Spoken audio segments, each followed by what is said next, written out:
Холестеролот повеќе не се следи само како добар и лош, туку како дел од долгорочниот ризик за срцеви заболувања, според новите препораки на кардиолозите.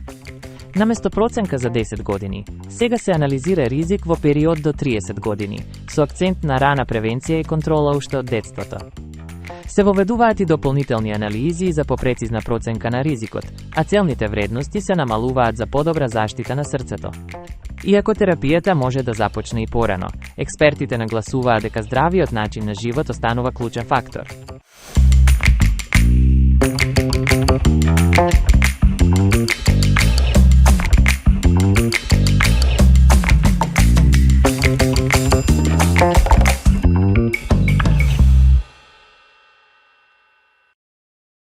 Ново истражување покажува дека и повременото консумирање алкохол може сериозно да го загрози здравјето. Кај лица со масно заболување на црниот дроб, пиењето еднаш месечно може тројно да го зголеми ризикот од напредно оштетување на црниот дроб.